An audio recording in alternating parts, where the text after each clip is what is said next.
ជំរាបសួរសួស្តីពុកម៉ែបងប្អូនទាំងអស់គ្នាវីដេអូខ្ញុំថ្ងៃនេះគឺកំពុងតែដើរទៅជាឡានក្រុងបាទគឺខ្ញុំបានដើរទៅជាឡានក្រុងនេះគឺដើម្បីធ្វើដំណើរទៅលេងរោងចក្រចាស់របស់ខ្ញុំដោយសារខានទៅយូរហើយមូលហេតុដែលអត់ហៅតាក់ស៊ីជាងនោះគឺអត់លុយបាទជិះឡានក្រុងអស់1000ជាងជិះតាក់ស៊ីអស់10000ជាងបាទអញ្ចឹងជិះឡានក្រុងជាជម្រើសល្អបំផុតរបស់ខ្ញុំហើយចៃដន្យមែនទែនបាទ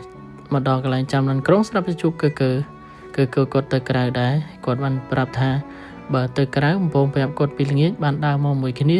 ខ្ញុំក៏ប្រាប់ទៅវិញថាខ្ញុំមិនកម្រងទេទៅនេះដោយសារតែបងប្អូននៅនោះហៅទៅលេងទើបខ្ញុំទៅព្រោះអត់មានកម្រងកាលពីល្ងាចហ្នឹងគឺខ្ញុំថានៅផ្ទះទេអញ្ចឹងក៏សម្រាប់ឡើងឡានជិះទៅជាមួយគ្នាទៅ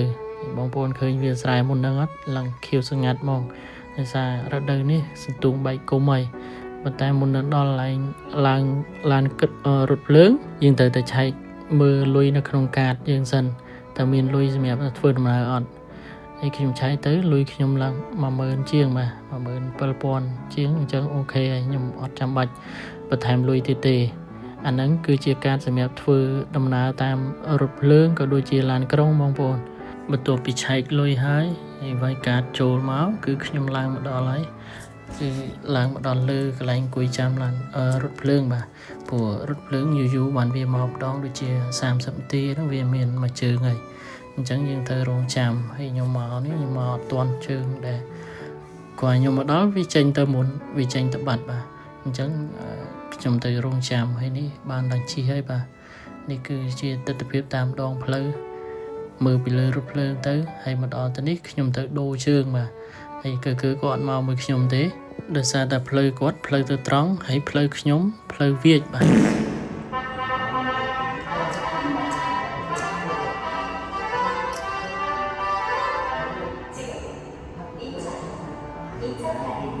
បងប្អូនបានឮហើយសំឡេងមុននេះបន្តិចហ្នឹងគឺជាសំឡេងនៃការប្រាប់ថារថភ្លើងដែលយើងត្រូវជិះបានមកដល់ហើយសូមឲ្យយើងត្រៀមខ្លួនចឹងទៅគឺជាទស្សនវិជ្ជានៅក្នុងរថភ្លើងហើយរថភ្លើងនេះគឺជារថភ្លើងក្រោមដីទេបងប្អូនអញ្ចឹងវាអត់អាចមើលទៅក្រៅឃើញទេព្រោះនៅក្នុងដីងឹតឈឹងហើយដល់កន្លែងចុះហើយបាទគឺខ្ញុំវាយការចេញដើម្បីអាចទៅជិះឡានក្រុងធ្វើដំណើរទៅបន្តទៀតក៏ប៉ុន្តែឆ្លៀតចូលទុកទឹកសិនព្រោះជំនួសហើយបន្ទប់ទឹកគេ clean ណាបងប្អូនត្បិតតែបន្ទប់ទឹកសាធារណៈមែនប៉ុន្តែស្អាតគ្មានក្លិនគ្មានអីទេហើយនេះគឺជាដើរយន្តចេញពីក្រោមដីមិនរាក់ណាបងប្អូនក្រោមដីនេះក៏30-40ម៉ែត្រដែរទៅក្រោមដីនេះអូខេក្រៅគួរតែទៅរកកាហ្វេមួយកែវទៀតបានចេញមកដល់ក្រៅថារកកាហ្វេមួយកែវសិនមានបានណាបងប្អូនគឺឡានក្រុងមកដល់ហើយអញ្ចឹងត្រូវតែទៅជិះឡានក្រុងតែវិច័យដនទៀតអាពេលខ្ញុំដើរឆ្លងទៅហ្នឹងគឺស្តុបក្រហមអីឡានមកដល់ទៀតក៏ប៉ុន្តែវាសំណាងវិញដោយសារតែស្តុបខៀវមុនស្តុបក្រហមអញ្ចឹងទៅខ្ញុំបានឆ្លងផ្លូវហើយទៅជិះឡានបានសម្រេចបាទបើមិនអញ្ចឹងទេខ្ញុំទៅចាំឡានក្រោយមួយជើងទៀតហើយបងប្អូនមើលទៅនេះចរាចរណ៍តាមផ្លូវសាធារណៈរបស់គេហើយផ្លូវក៏ស្អាតដែរវាខុសពីស្រុកយើងធ្វើផ្លូវកាយលូធ្វើលូកាយផ្លូវនេះវិញចេះវិញឥឡូវចុះពីលើឡានអីលើផ្លូវឡានក្រោយនឹងចុះពីលើឡាននេះដើរទៅរោងចក្រចាស់របស់ខ្ញុំមកវិញឆ្ងាយដែរបាទអត់សូវបានថតទេតាមផ្លូវមកនៅលើរថភ្លើងក៏អត់សូវបានថតដែរដោយសារតែយើងគោរពឯកជនភាពរបស់គេអញ្ចឹងយើងអាចយកកាមេរ៉ាទៅថតអីចំមុខមាត់គេពេញយើងអត់អាចធ្វើអញ្ចឹងបានទេយើងថតតែមុខយើងហ្មងបើសិនជាយើងទៅថតអីចំគេប្រទេសគេអាចប្តឹងយើងបានបងប្អូនឃើញការនេះបើតាមខ្ញុំចាំអត់ខុសទេឈ្មោះវាដូចជាមូកុងហ្វាអញ្ចឹងការតំណាងជាតិរបស់កូរ៉េបើខ្ញុំចាំខុសសូមអភ័យទោសផងហើយបើបងប្អូនណាដឹងជួយប្រាប់ផងថាការហ្នឹងមែនបើសិនជាបងប្អូនណាស្គាល់អាចប្រាប់ផងហើយបើតាខ្ញុំចាំអត់ខុសគឺផ្កានេះឈ្មោះមូកុងហ្វាអូយវាជាក់តិចបាទមកដល់កន្លែងមលុបបងប្អូនខ្ញុំនៅឆ្ងាយទៀតប្រហែលជា5-600ម៉ែត្រទៀតដល់រោងចក្រហ្នឹងឥឡូវមកដល់នេះគេជាក់ហើយខ្យល់បក់មកទៀតគឺវាបាត់ហត់តិចដែរដើរឆ្ងាយចេញពីផ្លូវធំផ្លូវដែលជិះឡានក្រុងជិះចេញមកយើងត្រូវ đào phải chia mà cả lô chiếm mà mình mà cả lô chiếm pi cả lô mình đó đào lên mình sẽ đuối nha bông bông tao bà đây là bài cả bữa tới nhôm khan màu du đại hơi rồi chị bảy bốn khai nhôm khan mà lên như nhôm chợ chả nhôm chẳng tình này ngày sau nó còn mà lên tới được sao bờ ở tình này ngày sau gọt màu đây của ngày đấy chỉ rụt lương hết pi về máu nó bông bông chuyện đó là mà tua lương tiết nhưng đã từ trong mình ọt lên ọt tua nên sao là tua nên là những cái cuộc sinh kế tại bờ từ phơi mặt hàng biết cuộc chuyện này tiệt chọt mồm nó là đào tỏ cong luôn vừa sân chỉ đào trong luôn ấy đào là rồi xung quanh là ngầu vạ không vừa khai lợp rồi vẫn chọp mồm ọt bao tiệt lên nè và từ bao lên đi từ nó bạn cả ở khăn vềแต่เลยđàoขลังเต็มยมลังขมายอ้อยนะขมายสลับซ้อนยังจะขมายนะพวกยมขมายปูดขมายโก้ป่ะสมบูรณ์เลยทมองโก้กับแต่ทมองโก้เขาเพียงปอสอเลยแต่ยมขมายเลยมันจีบปัญหาด้วยขมายเป็นเจี๊ยดล่ะไปเลยมองชิดดอกมวยkhi ta cắt tam rong chợ đào máu không khăn mà hô bờ không khăn mà hô với heo ai bờ lư cái đông tường hô bờ trời vậy ai rồi ba chân này miên đó mà hô không thấy nghe chắc là quần đào nổ về cũng chó lại về khăn mà hô bờ là mua mà vùng heo hả nhiều con dương mà rồ lại mà hô chui khơi nhưng mà khăn hô nên đi ấy giờ một đo lấy món nào vậy mà khố bây giờ lên vì chia máu vì đo máu bài môn mau 3.000 ngàn cái gì ngay đã lấy chàng vào rồi mắt cao bụng mót cao ấy chết nó đây cháu cao bụng mót chơi nhất không gì vậy hộp là đây con phớ nên đây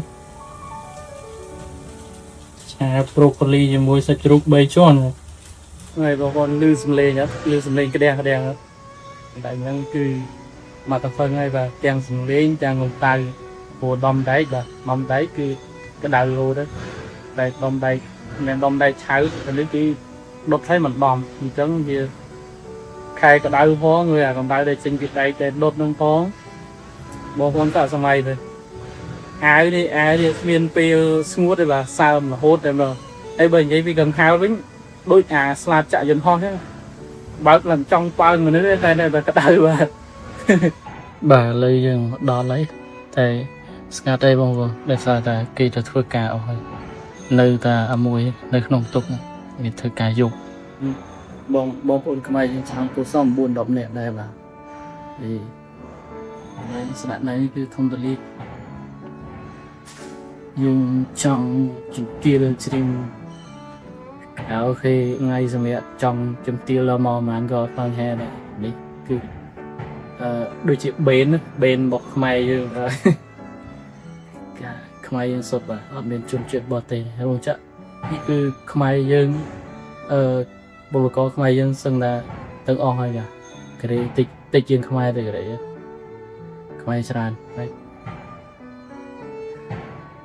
thì nông dân làm khmer từng on nó cứ nhóm mấy để màu muốn tiền người đông sản này cứ khmer pi nè tụi bố hay mất phép nhóm màu cho mỗi nhóm việt thâu được bữa cày vì tới khmer bà thầy vì số chơi chụp hình vía là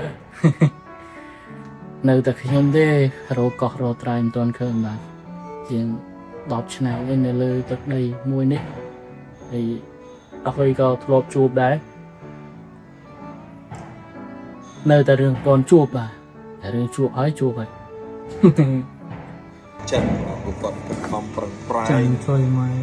chân của nó khăng ra chân của xiêm mới khăng thôi mà bà mình có tốt vì mơ của xiêm dương tranh địa bay xô đấy lấy dương mà mơ mai dương vay rồi màการประกวดนี้ផងដែរគឺประกวดរវាងខ្មែរនិងកម្ពុជាបាទគូនេះគឺជាគូស៊ីសាច់ហត់ឈាមសងសឹកមិនដែលចេះចប់មិនចប់មិនហើយគឺសងសឹកគ្មានថ្ងៃបញ្ចប់ទេបាទហ ហត់ឈាមគ្នារៀងរាល់អាទិត្យបាទនៅក្នុងតារាងបាល់គឺជាត្រូវស៊ីសាច់ហត់ឈាមក៏ប៉ុន្តែក្រោយពីប្រកួតចប់គឺបាយជុំគ្នាធម្មតាបាទ Không mừng lên hơn.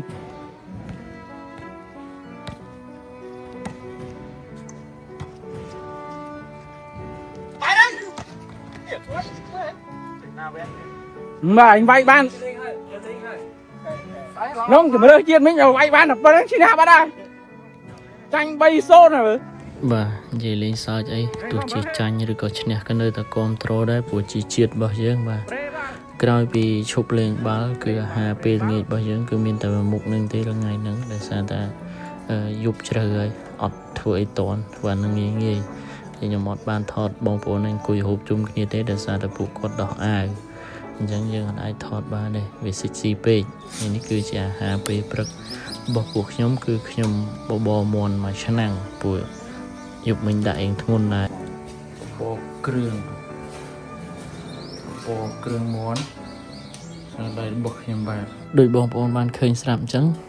តួនាទីរបស់ខ្ញុំគឺសម្រាប់តាពេលគេដាក់អីធ្ងន់អញ្ចឹងទៅគឺខ្ញុំមកបបរឲ្យគេពេលព្រឹកអញ្ចឹងណាហ្នឹងហើយអាហ្នឹងជាតួនាទីរបស់ខ្ញុំអត់ផឹកស្រាមែនក៏ប៉ុន្តែខ្ញុំអាចកំដរពួកគាត់បានរហូតដល់ចប់កម្មវិធីហើយក្រោយពីចប់កម្មវិធីគឺខ្ញុំហ្នឹងហើយជាអ្នកបបរដើម្បីសម្រួលរាងកាយក្រោយពីដាក់ធ្ងន់ពីយប់ហ្នឹងហើយបានស្វាងហើយបន្ទាប់ពីហ្នឹងមកក៏ខ្ញុំត្រឡប់មកវិញបងប្អូនហើយនេះគឺជាទស្សនវិជ្ជាតាមដងផ្លូវលើរថភ្លើងខ្ញុំថតពីលើរថភ្លើងបាទវីដេអូនេះក៏អត់មានអីច្រើនទៅមុខទៀតដែរក៏វាមកដល់ទីបញ្ចប់ហើយក៏ប៉ុន្តែមុននឹងបញ្ចប់ក៏សូមខន្តីភ័យទោសរាល់កំហុសខុសឆ្គងកាយវិការពាក្យសម្ដីមិនសមរម្យត្រង់ចំណុចណាមួយក៏សូមមេត្តាខន្តីភ័យទោសដល់ខ្ញុំបាទផង